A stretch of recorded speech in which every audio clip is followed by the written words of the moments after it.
할렐루야. 자, 이제 또 3월에 봄이 다가오고 있습니다.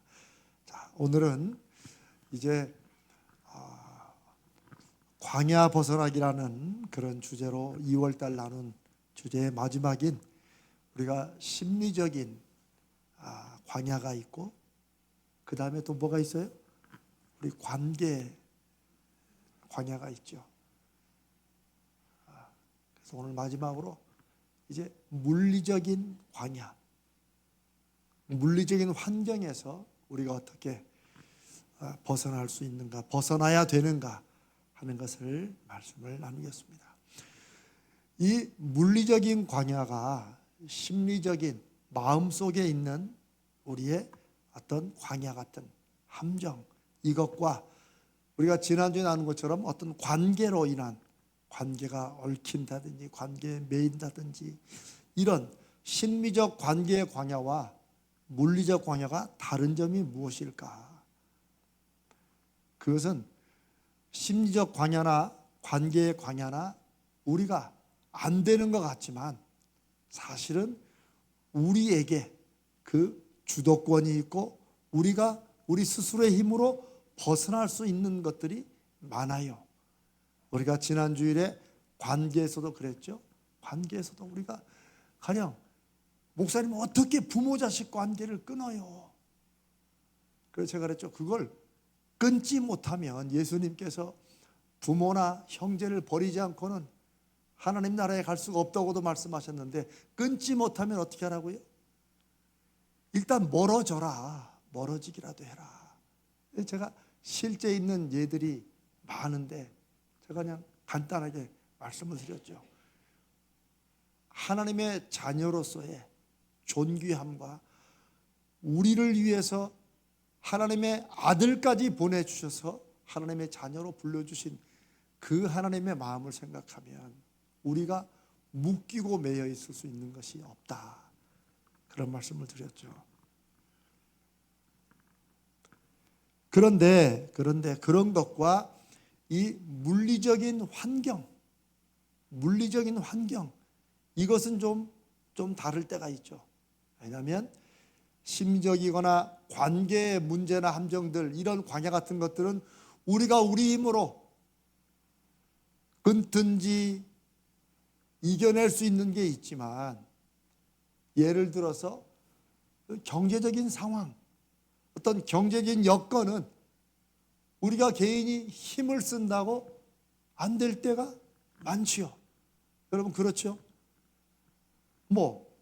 우리 사회에, 지금 우리 한국 사회에 코로나 이후로 오히려 어떤 분들은 코로나 때는 악착같이 다들 힘드니까 이러고 코로나만 지나면 좀 나아지겠거니 했는데, 코로나 이후로 더 힘들다는 말은 경제적인 지표로는 조금 코로나 때보다 나아졌지만 오히려 이제는 나아지겠지라고 기대했던 마음에 오히려 그게 나아지지 않으니까 더 힘들어지는 그런 면이 있습니다. 국제적으로도 마찬가지죠. 우리가 코로나를 막 시작하면서 또 우크라이나하고 러시아 전쟁이 시작되었고, 또 이스라엘이 또 하마스, 이 팔레스타인과 전쟁을, 두 가지 전쟁이 막 같이 일어나는 통에 국제적으로도 여러 가지 경제적 여건이 안 좋습니다. 이런 것은, 이런 물리적인 상황과 여건들은 우리가 어떻게 힘쓰고 어떻게 한다고 해서 이게 풀리는 게 아니에요. 그런 점에서 물리적인 어떤 함정, 물리적인 어려움, 어떤 물리적인 광야는 우리가 개인이 힘쓴다고 개인의 힘이 영향을 미치고 바꿀 수 있는 것이 분명한 한계가 있습니다. 그게 차이라면 차이일 겁니다. 그나마도 이제 우리 개인적인 상황과 여건은 그래도 사회적으로나 국제적인 여건보다는 조금 더 우리가 할 수 있는 부분이 있습니다. 우리가 몇 달 전에 경제 특강을 한 것도 우리가 이렇게 하면 다 부자로 살 수 있다, 이런 거보다는 우리가 할 수 있는, 예를 들어 돈 새는 구멍을 먼저 막아야 된다 하는 게 뭐예요? 열심히 버는 것도 중요하지만 그 전에 나의 생활 습관이나 내 지출 습관에서 우리도 모르게 돈이 마치, 사실 여러분, 돈을, 구멍 뚫린 주머니에다 돈을 보관하고 싶은 사람이 어디 있어요? 없지요. 우리 옷에 구멍 뚫린 것은 다 막고 살아도 우리도 모르는 지출의 습관, 우리가 돈 쓰는 습관, 이거를 객관적으로 보지 못하고 여기에 신경 안 쓰면 그냥 돈이 새듯이 샌다는 거예요. 이런 것부터 몇 가지 원리를 말하는 건 바로 개인적으로도, 우리가 그래도 개인적으로도 경제적인 환경이나 물리적 환경도 그래도 개인적으로는 힘을 써서 고칠 수 있는 부분이 조금이라도 있기는 있다라는 것을 말씀을 드린 것입니다. 그러면 우리 각자가 개인이 어떻게 할 수 없는 물리적인 상황, 경제적인 상황, 여건은 그러면 어떻게 해야 되냐? 대체 어떻게 이 광야에서 이런 어려움과 우리 인생의 함정 같은 것에서 대체 어떻게 해야 되느냐? 저는 오늘 성경에 많은 말씀들이 있지만 고린도전서 10장 13절 말씀을 중심으로 한번 몇 가지 우리 인생의 물리적 광야를 벗어나는 것을 한번 성경의 지혜로 나눠보고자 합니다. 고린도전서 10장 13절은 여러분들이 잘 아시는 말씀이에요. 왜냐하면 사람이 감당할 시험 밖에는 우리에게 당한 것이 없다는 말씀이에요. 한번 성경 있으신 분은 우리가 이 뒤에 커튼을 쳐서 스크린이 안 보이니까 고린도전서 10장 13절 한번 찾아보세요. 제가 가지고 있는 신약성경 215면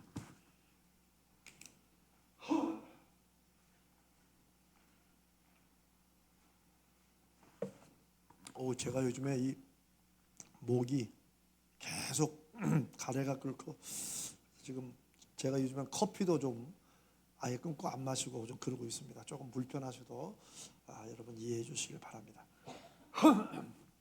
고린도전서 10장 13절 우리 찾으셨으면 함께 읽습니다. 사람이 감당할 시험 밖에는 너희가 당한 것이 없나니 오직 하나님은 미쁘사 너희가 감당하지 못할 시험 당함을 허락지 아니하시고 시험 당할 즈음에 또한 피할 길을 내사 너희로 능히 감당하게 하시느니라. 아멘. 제가 지난 주일날 여러분 한 말씀이라도 꼭 뭐 사람이 한 말씀만 붙잡아야 되는 건 아니지만 우리가 이 말씀도 잘하는 말씀 아닙니까? 우리가 많이 이용하기도 해요. 사람이 감당할 시험 밖에는 안 주신다고 하셨어. 그런데 그게 다른 사람한테 충고하고 격려할 때는 잘 써먹는데 막상 우리 자신에게는 우리가 어려움을 겪을 때는 하나님께서 감당하지 못할 시험, 내가 이겨내지 못할 시험은 주시지 않는다는 이런 것이 우리 마음에 확신으로 다가오지 않으면 그게 무슨 의미가 있어요? 성경 구절이 다른 사람에게 얘기해 줄 때만, 특별히 목사들이 그런 함정에 많이 빠지죠. 말은 잘하는데 한 구절도 자기 삶에서 실천이 안 되고 힘이 안 되면 그럼 그게 무슨 의미겠어요?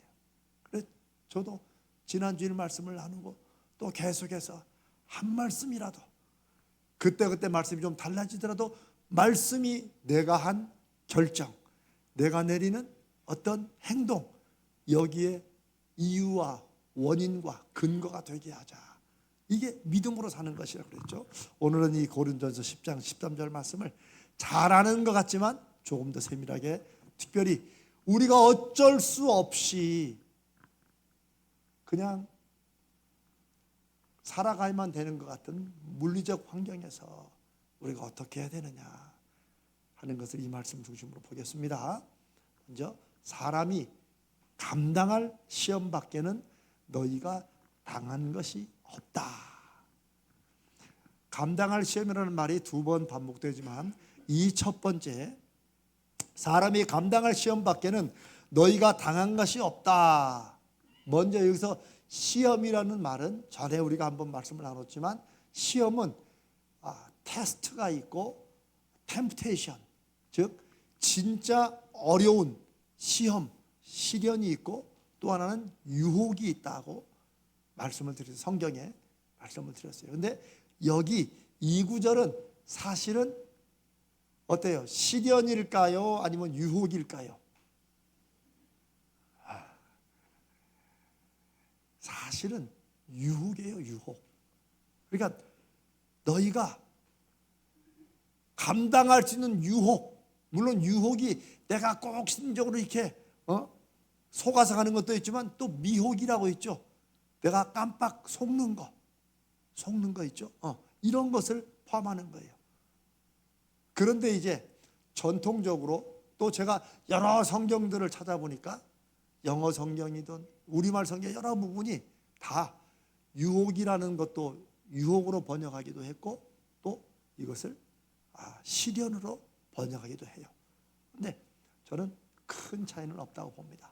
다만 제가 이 말씀을 드리는 것은 마치 하나님께서 우리들에게 어려움을 주시는 것처럼 우리 인생길에 하나님이 우리를 마치 막 연단하듯이 금을 불순물을 다 떼어내고 연단하듯이 욥이 오직 그분이 나의 가는 길을 아시나니 그가 나를 단련하신 후에는 내가 정금같이 나오리라. 여기는 그 말씀이 아니에요. 하나님이 주시는 시험이 아닙니다. 무슨 말씀인지 아시겠죠? 그것만 하십니다. 인생의 어려움과 시련으로 이해하셔도 돼요. 혹은 우리가 유혹받거나 뭔가 어려움, 미혹에 빠지는 것도 괜찮아요. 그러나 하나님이 주시는 게 아니다. 하나님이 성도들을 더 막 믿음에 강하게 하시려고 시험을 주신다? 예, 아닙니다. 무슨 말씀인지 아시겠죠? 예, 그걸 아셔야 돼요. 자, 그걸 아시면 사람이 감당할 수 있는 시련이나 유혹, 그거 외에는 너희가 당한 것이 없다라고 말할 때 이 말은 이 감당할 시험이 우리 개인들에게 오는 의미가 아니라 이 첫 번째 줄은 이 시험은 모든 사람이 살다 보면 어려움도 있지. 우리가 그런 말 하잖아요. 사람이 살다 보면 다 그런 일 생겨. 우리 그런 말을 한 번씩 하죠. 근데 여기 이 말씀은 그거예요. 이 말씀을 쉽게 말하면 사람이 감당할 시험 밖에는 너희가 당한 것이 없나니 지금 너희가 겪는 일들은 모든 사람이 살면서 다 겪을 수 있는 그런 어려움이다 하는 거예요. 어려움에 우리가 들 때 어려운 문제나 어려운 시련이나 어려운 미혹에 빠질 때 그 시험이 우리로 하여금 더 힘들게 할 때는 언제예요? 여러분은 모르겠습니다만 저는 왜 나만 그런 마음 들 때 여러분이 있죠? 왜 우리 가정만? 아니 다른 애들은 다 있는데 왜 우리 자식만? 왜 우리만? 이게 우리가 살면서 겪는 어려움에 더 힘을 들게 만드는 이유예요. 그렇지 않습니까? 그렇죠? 그러나 정말 사람들이 누구나 살면서 여러분 예를 들어볼까요? 이 구절은 자, 감기. 여러분 지금까지 살면서 감기 한 번도 안 드신 분 계세요? 좀 없으시기를 바랍니다. 제가 아주 쉬운 예를 들은 거예요. 보통 이 사람은 평생에 감기 한 번 안 걸리고 살아온 사람이야. 이렇게 막 건강을 과시나 말하지만 감기는 한 번씩 걸릴 때가 있죠. 그렇죠. 그런데 어떤 분이 우리 중에 감기 들었다고 막 내가 어쩌다가 왜 나만 이런 감기가 들어가지고 막 이렇다고 하면 사람들이 뭐라고 그러겠어요? 아이고 진짜 그런 감기 이렇게 말해. 뭔 소리야. 감기 나는 지난달에 걸렸다 죽는 줄 알았어. 다 우리 이렇게 말하죠. 지금 제 말이 이해가 되시죠? 이 구절이 그거예요. 사람이 감당할 시험 밖에는 너희가 당한 것이 없네. 그 말은 여러분들이 살면서 겪는 어려움은 당신만 겪는 어려움이 아니라 사람들 대부분이다. It's common to everyone. 누구나 다 겪을 수 있는 그런 어려움을 겪는다. 그런 일이다 하는 말입니다. 이 말씀 속에 있는 의미는 사람이 누구라도 장미꽃길 걷듯이 우리가 바라는 건 그러잖아요. 내가 이렇게 성실하고 열심히 그래도 또 믿음으로 하나님의 자녀로 살면 어려움이 없어야지 우리가 다 기대하고 바라는 바예요. 그러나 하나님은 하나님 믿고 의지하며 살아가는 신실한 자녀들에게도 인생을 살면서 어려움이 있다 없다. 그 왜 있을까요? 왜요? 사람들이 악해서 그래요. 내가 아무리 신실하게 살아도, 내가 아무리 정직하게 믿음으로 살아도, 나는 아무런 잘못 안 해도 어려움이 있는 일은 왜 그래요? 세상이 그렇게 꼬여 있다. 저 아담 하와로부터 세상에 죄가 들어왔다는 의미가 무엇이겠어요? 함께 엮여서 사회적으로 살아간다는 의미가 바로 그것이고, 이 구절은 그 말씀을 하는 거예요. 모든 사람은 살면서 크고 작은 어려움을 누구나 다 겪을 수 있다 없다? 어이, 있다 없다? 좀 억울하셔도 있습니다. 우리가 감기 안 걸리려고 최선을 다해야죠. 손도 씻고 건강해야죠. 그러나 그래도 걸릴 때가 있다. 오랜만에 만나서 반가워서 그런 얘기를 하고 있는데 그 사람이 딱 감기 걸렸는데 그만 나도 걸리는 이런 것처럼 이 구절은 그런 뜻입니다. 마치 우리가 인생을 살아가는데 이 광야 길은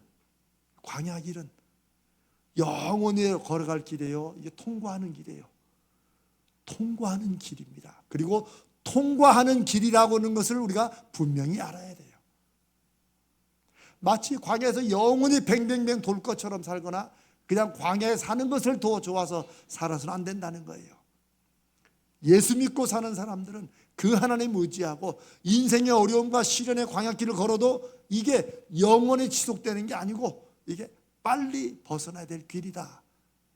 하나님이 그렇게 우리를 이 광야길을 통해서 가나안으로 인도하시는 중이다. 그거를 잊지 말아야 돼요. 쉽게 말하면 이게 불교적인 인생관 가치관으로 세상은 고해다. The sea of suffering 이다. 제가 이 고해라는 말 어떻게 알았냐면 미국에서 공부할 때는 그때는 뭐 불교 잘 몰랐는데 오히려 미국 가서 공부하는데 여러 이제 문화적인 자료를 보면서 그 고해라는 거 쓸 고자 바다의 자 쓴 고통의 바다다라고 하는 말이 불교적인 용어라는 것을 제가 그때는 인생은 고해다. 근데 그거를 한국 사람들이 누가 논문을 쓰면서 번역했는데 The life is the sea of suffering이다. 그래 써놨어요. 그게 뭐 맞는 번역인지 모르지만 하여튼 그러나 그런 말이 아니에요. 즉 인생은 고통의 바다이기 때문에 어쩔 수 없이 겪어야 된다. 그런 말씀이 아니에요.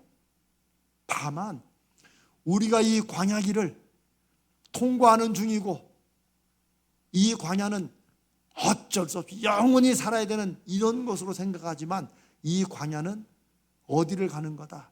가나안을 향해서 통과해야 될 하나의 길목이고 빨리 지나가야 될 것이라는 것. 이게 끝난다 끝이 나지 않는다. 끝난다는 거예요. 그 기대를 가지고 살아야 돼요. 그런 점에서 그렇게 광야길을 소망을 가지고 가나안을 보고 걸어가는 중에도 우리가 그런 어려움을 누구나 다 겪듯이 우리도 겪을 수 있다 라고 하는 것이 첫 번째 이 물리적인 광야, 물리적인 환경을 벗어나는 가장 중요한 하나의 길이 됩니다. 그 말이 사람이 감당할 시험 밖에는 너희가 당한 것이 없다. 너희가 겪는 어려움은 모든 사람들이 살면서 다 겪는 그런 어려움이다 하는 뜻입니다.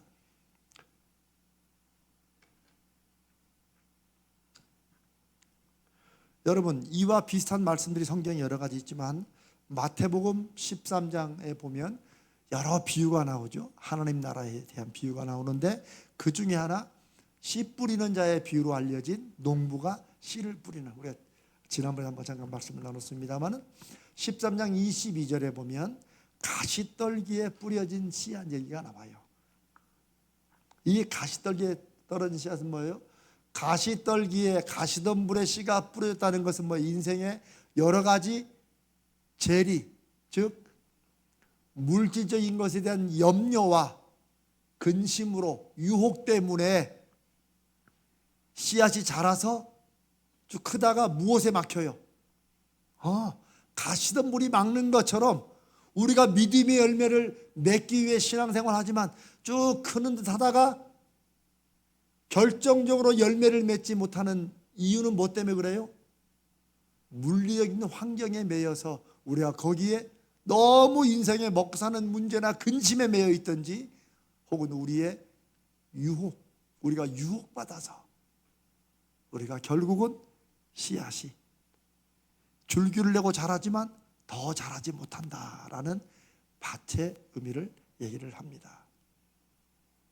그런데 이 씨앗에 관한 이 네 가지 마음밭으로 비유하는 예수님의 이 말씀은 참 또 다른 면에서 많이 묵상할 게 많습니다. 첫 번째는 씨앗을 농부가 뿌리는데 처음에 길가에 떨어지죠. 그 다음에 자갈밭에 떨어지죠. 그 다음에 가시덤불에 떨어지죠. 그 다음에 또 어떤 씨는 어디 떨어져요? 옥토에, 좋은 땅에 떨어지죠. 그러나 여기서 알아야 될 것은 씨 뿌리는 이 농부가 억지로, 쉽게 말하면 그냥 산술적으로 말하면 4분의 3은 어디로 떨어지는 거예요? 열매 못 맺는 곳으로 떨어지는 거야. 4분의 1은 길가로 떨어지고, 4분의 1은 자갈밭 떨어지고, 또 4분의 1은 가시덤불에 뜨고, 4분의 1만 옥토에 떨어진다는 거예요. 그러나 여러분, 농부가 여러분이 씨 뿌린다면 그럴 뿐이 어디 있어요? 다 좋은 땅에 뿌리려고 그러지. 이거는 농부가 의도적으로 이렇게 뿌린다는 말이 아니에요. 우리의 농사법과 이스라엘의 농사법은 좀 다르죠. 우리는 밭과 길, 논과 길을 딱 구분을 해놓잖아요. 이거 벌써 2000년 전의 농사예요. 우리도 아마 옛날에 그랬을 거예요. 우리는 밭과 길을 구분을 해놔요. 그 길에 씨를 뿌려요, 안 뿌려요? 안 뿌리지. 그러나 2000년 전 고대 이스라엘의 농사법은 그냥 특별히 경계가 없어요. 그냥 사람들이 밟고 다녀, 이렇게. 하도 다니니까 그게 길이지 원래 밭이야 그게. 근데 씨를 뿌릴 때 여기는 안 뿌려. 그게 아니고 씨를 그냥 이걸 보고 그냥 뿌리는 거예요. 이렇게 뿌리고 다니는 거예요. 이렇게. 그러니까 어떤 씨들은 농부가 굳이 그 길을 피해서 뿌리는 게 아니고 그냥 다 뿌리는 거야. 모든 밭에다가. 그런데 그 밭에 하필 뭐가 있어요? 아니 농부가 밟고 지나가려면 뭐 땅이 있을 거 아니에요. 땅이 밟고 주로 밟고 다니는 그걸 길이라고 하고, 그게 다른 밭보다 조금 더 딱딱한 곳이 되는 거예요. 무슨 말씀인지 제가 설명을 좀 잘하고 있나요? 억지로 길이라고 하는 곳에 농부가 씨를 뿌리는 게 아니고 그냥 넓은 밭에 그냥 농부가 씨 뿌려 와가지고 이렇게 오는데 걸어오다 보니까 거기 딱딱해졌으면 거기에 씨들이 주로 다니는 길에, 길이 된 밭에 씨가 떨어진다고 하는 거예요. 어떤 농부가 돌짝한 밭에 뿌리겠어요? 그러나 2000년대 농사법은 우리처럼 돌을 다 골라내고, 우리 여러분 우리 밭이나 우리 논에 다 골라내죠. 제가 지난번에 제주도 한번 갔는데 제주도에 보면 왜 밭이나 이런 막 돌로 이렇게 담을 쌓아놨잖아요. 검은 돌로. 여러분 보셨어요? 아, 우리 다 제주도 한번 가야겠네. 제주도 가면은 이 밭마다 검은 돌로 여러 담을 다 쌓아놨어요. 그래서 전 처음에 저 장식인 줄 알았어요. 세상에 뭘 저걸 저렇게 돌을 갖다 장식을 해놨을까? 아니에요. 그게 아니고 밭을 만드느라고 땅을 파면 이 제주도는 조금만 파면 밑에가 뭐예요? 화산이야, 화산. 화산재들 같은 돌멩이들, 검은 돌, 우리 왜 구멍 빵빵 뚫린 거 있잖아요. 제주도 갔다 오면 이 발 뒤꿈치 긁으라고 그것도 사오기도 하는데, 그런 돌들이 하도 나오니까 이 돌들을 골라내고 흙으로만 밭을 만들기 위해서 골라내다 보니까 그런 돌들이 나와가지고 어디 버릴 데 없으니까 옆에 밭 주위에 쭉 둘러놨다는 거예요. 여러분 무슨 말씀인지 아시겠어요? 그런 거예요, 그런 거. 그렇게 해서 흙으로 잘 골라놓는 게 우리나라의 밭이라고 그러면 이스라엘은 안 골라내요. 안 골라내요. 그냥 뿌리는 거야. 그리고 또 어떤 씨들은 하필 가시덤불이 그 안에 함께 있는 씨앗으로 있는 거기에 뿌려져. 그 농부가 어떻게 하겠어요? 그런데 이스라엘 2000년 전에 이 농사법이 지금 우리가 이해하는 농사법과 많이 달라도 분명한 원리 하나는 4분의 3은 다 열매도 못 맺는 곳에 떨어져도 4분의 1은, 내가 산술적으로 4분의 1은 아무리 못해도 4분의 1은 어디 떨어진다는 거예요? 좋은 땅에 떨어진다. 그러면 4분의 3은 다 날리고 4분의 1밖에 안 남았으니 손해겠네요? 아니죠. 이 4분의 1에 떨어진 씨앗들이 어떻게 열매를 맺어요? 30배, 60배, 100배. 성경 왜 100배, 60배, 30배라고 거꾸로 말해요. 그게 아니, 성경이 100배, 60배, 30배인데 우리는 점점 커가는 걸 좋아하니까. 그러나 성경은 100배 열매를 맺는 거예요.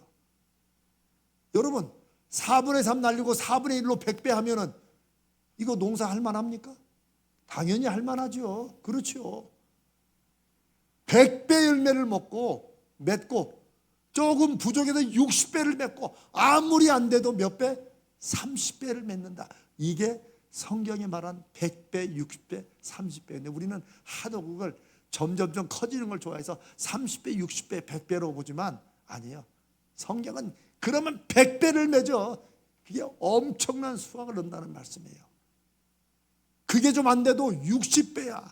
아무리 안 돼도 30배 열매를 맺는다. 그래 농부가 뿌리는 거예요. 이게 씨 뿌리는 자의 비유의 의미입니다. 우리 인생에도 마찬가지예요.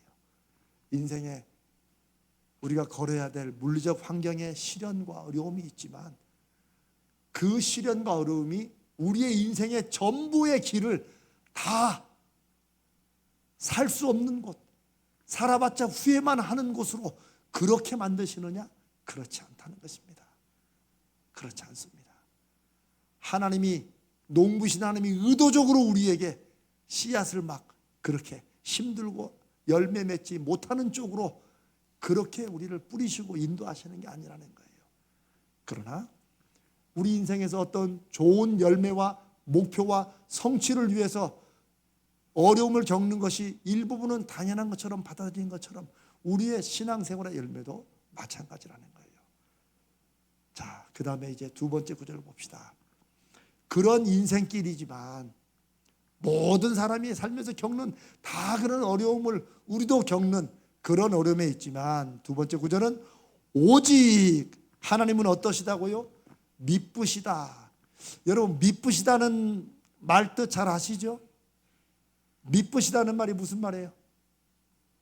믿음직스럽다, 믿을 만하다. 저는 한 번씩 제가 이제 왜 주일 예배를 시작하면서 우리 왜 그 선포를 하죠. 우리 기도하고 나면, 우리 회개 기도하고 나면 그러죠. 하나님은 미쁘사, 우리가 죄를 고백하면 다 용서해 주시는. 저는 한 번씩 그런 말이 들 때가 있어요. 이거 미쁘시다는 말을 성도들이 좀 젊은 분들은 이해를 못하는 분들이 혹시 있나 그래서 계속 이거를 그냥 다른 구조로 쉽게 오직 하나님은 믿을 만한 분이셔서 이렇게 바꿔야 돼. 그러면 또 전체를 바꿔야지 뭐, 이런 생각을 지금도 한 번씩 할 때가 있어요. 미쁘시다는 말은 뭐예요? 신실하시다, 약속을 지키신다. 오직 하나님은 우리가 유일하게 믿을 만한 분이시다. 그것의 옛날 말이에요. 미쁘시다. 그런데 여기에 그 구절을 쓰고 있어요. 오직 하나님은 미쁘사, 하나님은 믿음직스럽고 약속을 지키시는 신실한 분이셔서 모든 사람이 다 겪는 어려움을 우리도 겪게 되는 인생의 광야길을 걷지만 어떻게 하신다는 거예요? 너희가 감당하지 못할 시험 당함을 허락지 아니하신다. 여기서 너희는 모든 사람일까요? 하나님을 믿는 하나님의 자녀들을 말하는 걸까요? 대답은 짧게 했지만 맞습니다. 하나님을 믿는 사람들 앞에는 너희가 당하는 시험이 모든 누구나 다 겪는 그런 정도의 어려움이다. 그런데 그런 인생을 살아가는 우리에게 하나님은 신실하시고 약속을 지키시는 분이셔서 우리가 그런 시험이라도, 누구나 다 겪는 시험이라도, 누구나 다 겪는 인생의 어려운 일들이라도 특별히 하나님의 자녀인 우리에게는 하나님이 어떻게 하신다고요? 우리 각자가 감당할 수 없는 그런 시험은 허락하시지 않는다. 허락하시지 않는다는 거예요. 그래서 이 구절은 그 앞부분 첫 번째를 그렇게 잘 이해해야 그 말씀의 의미가 와요.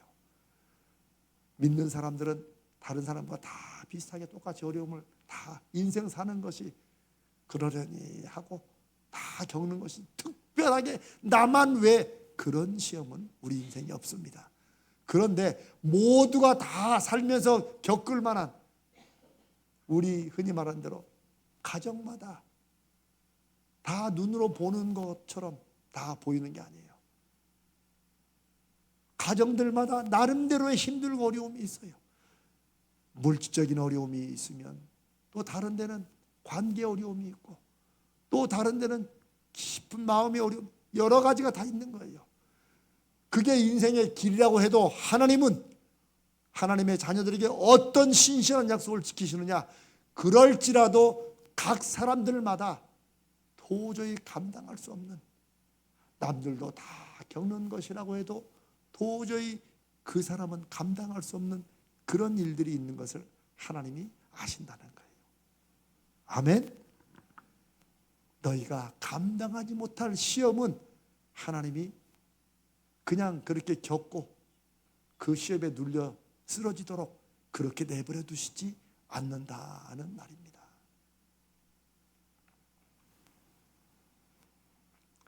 성도들은 감당할 수 있는 시험만이, 누구나 다 겪는 어려움이라고, 인생 살다 보면 이런저런 일이 있다고 해도 성도들은 그 속에서도 각자 각자를 아시고, 하나님 저는 이런 부분은 안 됩니다. 우리 사람마다 다 우리가 잘 이겨내는 게 있고 잘 못 이겨내는 게 있어요. 여러분 그런 걸 아십니까? 있지요? 맞아요.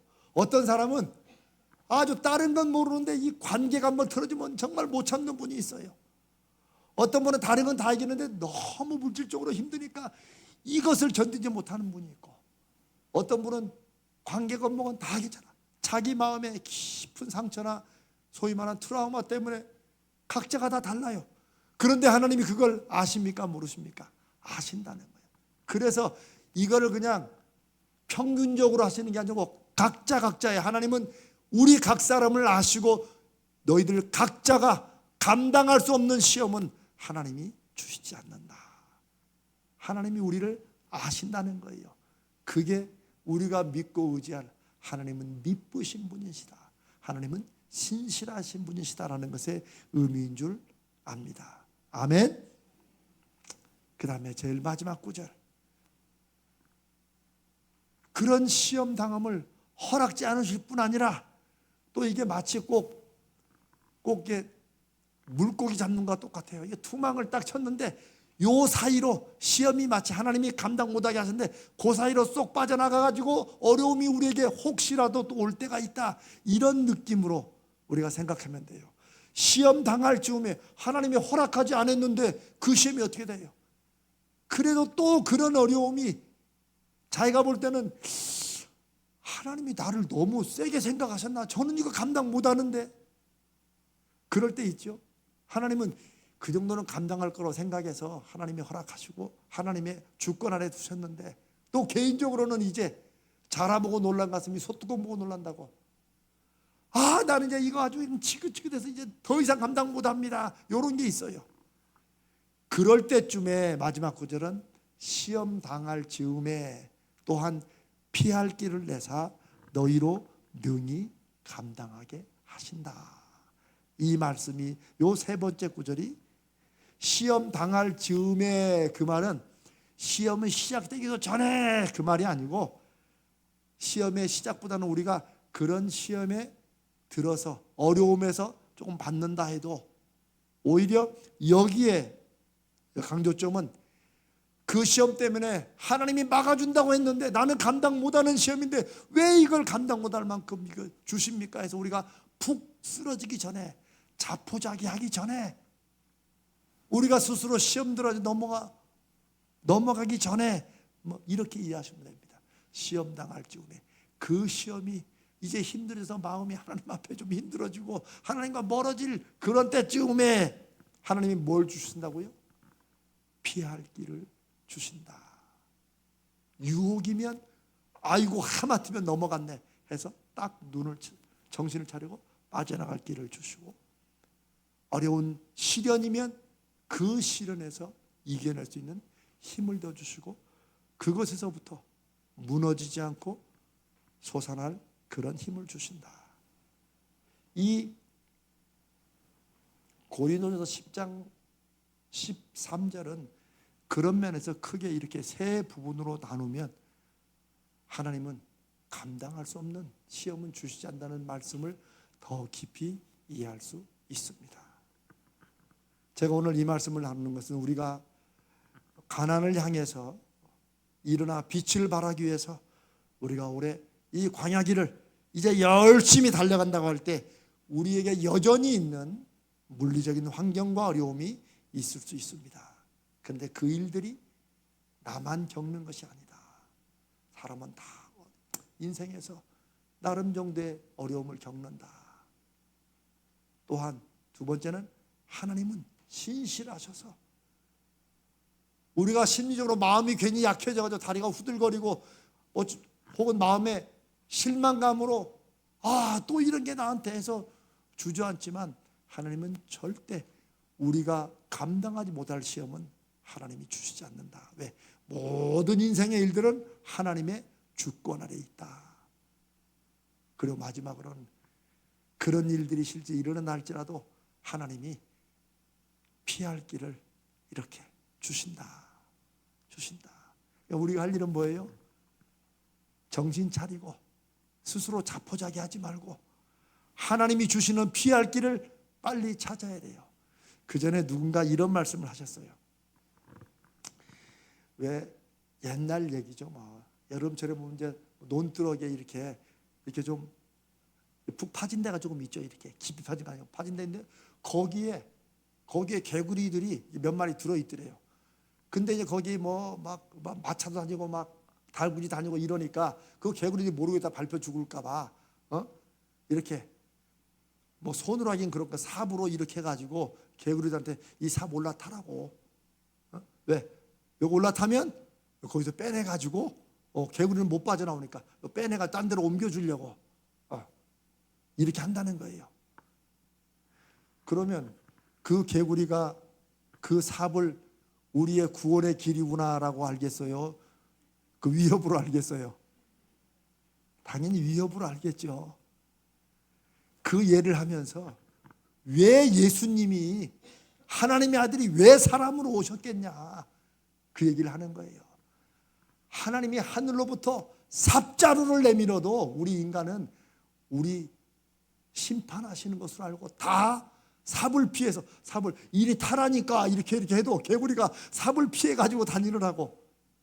그래서 그걸 아시는 하나님은 아예 좀 이런 말씀이지만 우리 예수님은 뭘로 보내셨다? 우리와 같은 개구리로 보내셔가지고 야 나가자, 여기 있다 간다 죽는다 해서 그 말씀이 딱 히브리서의 말씀이에요.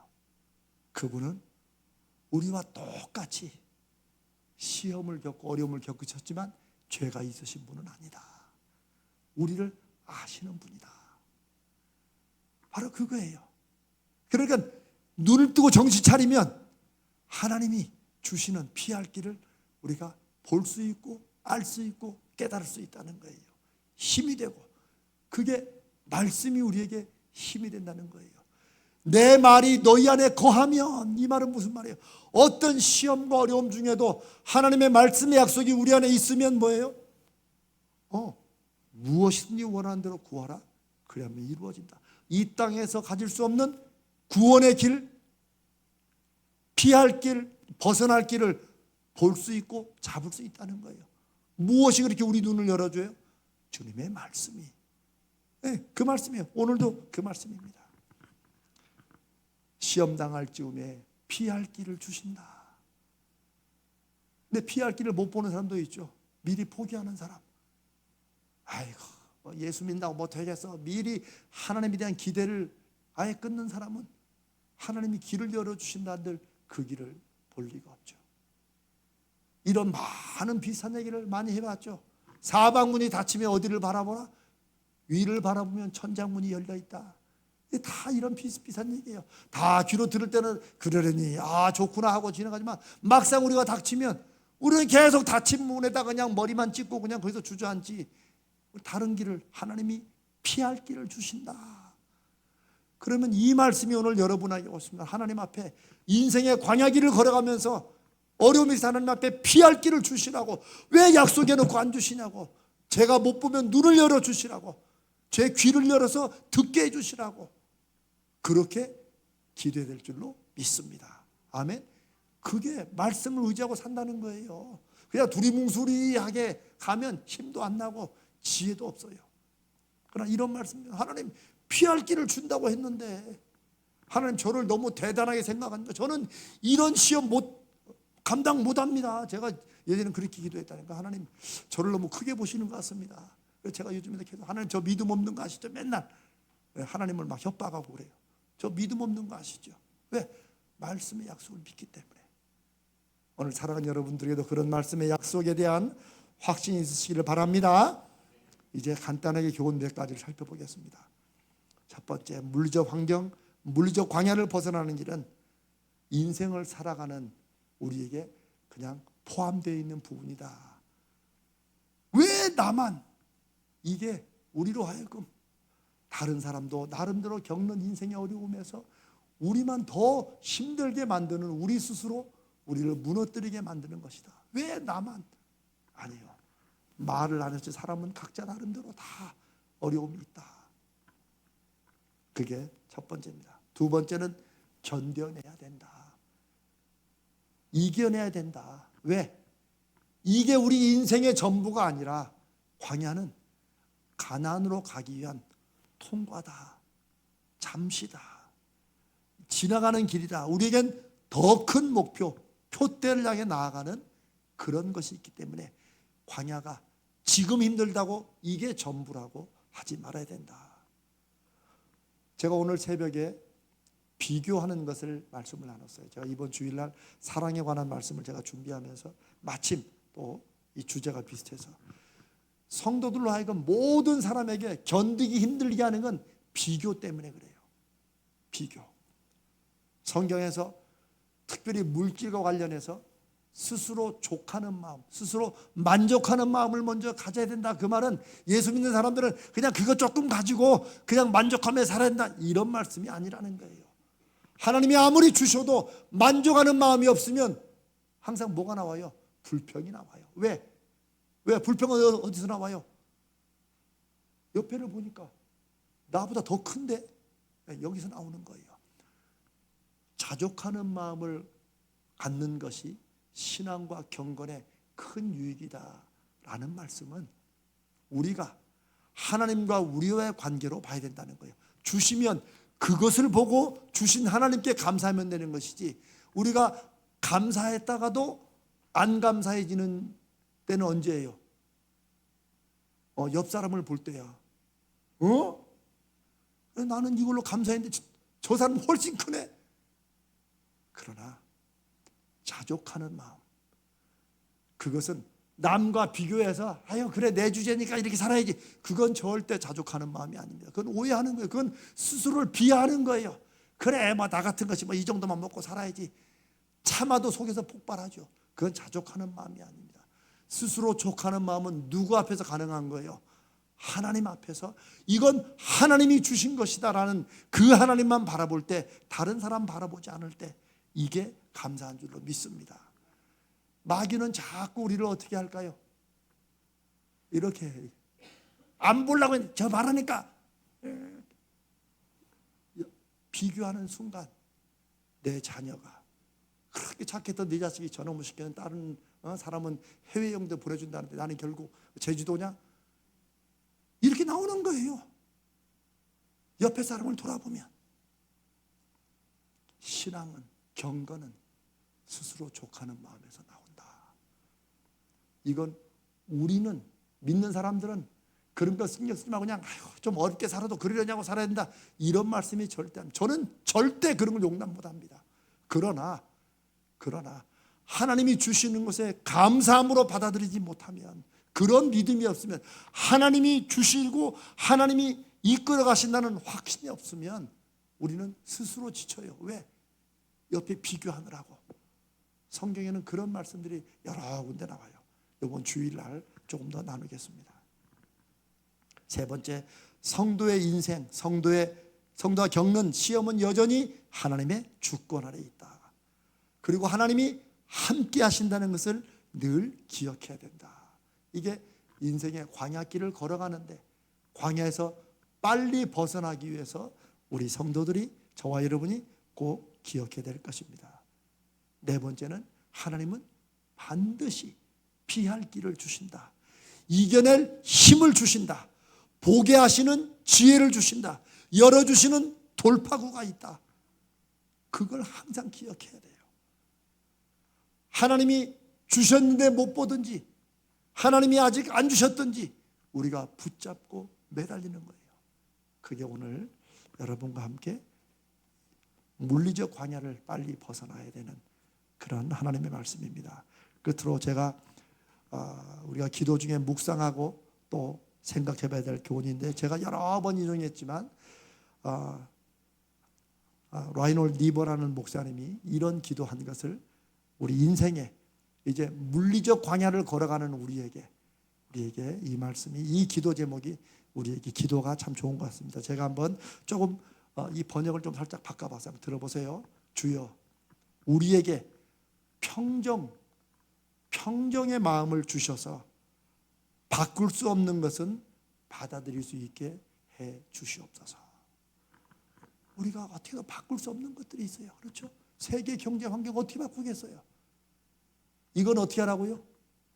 받아들이는, 세상 돌아가는 것에 대해서 우리가 받아들이는 그런 마음의 평안, 평정, serenity, 평정을 주시옵소서. 그게 첫 번째 기도입니다. 두 번째는 주여, 우리에게 용기를 주셔서 바꿔야 될 것은 반드시 바꾸게 해 주시옵소서. 그게 우리가 지난번에 나눈 말씀이죠. 내가 할 수 있는 일인데 내가 안 하고 자동적으로 바뀌길 바라면 우리는 스스로 기회를 놓치는 거예요. 그런데 용기가 필요한 거예요. 믿음에도 용기가 필요해요. 주여, 우리에게 용기를 주셔서 내가 바꿔야 될 것은 반드시 바꿀 수 있게 해주시옵소서. 그게 용기입니다. 세 번째는 주여, 우리에게 지혜를 주시옵소서. 지혜를 주셔서 어떤 게 우리가 받아들여야 될 것인지, 어떤 게 우리가 용기로 바꿔야 될 것인지, 이 둘 사이를 잘 분별할 수 있도록 해 주시옵소서. 참 좋은, 정말 우리 살아가는 우리 인생의 일들에 대해서 우리가 어떻게 해야 되는지를 우리가 기도하고 하나님 의지하며 살아가면서 뭘 묵상해야 될지를 잘 말씀해 주는 것입니다. 평정의 마음과 용기와 분별력의 지혜, 이것이 이 가나안을 향해 나가는 우리 올해 일어나 빛을 발하기 위해서 우리 개인적으로, 우리 교회적으로 우리가 하는 모든 일에서 하나님 앞에 이 물리적인 광야의 시련들을 빨리 벗어나고 이겨내는 그런 복된 믿음의 지혜라고 믿습니다.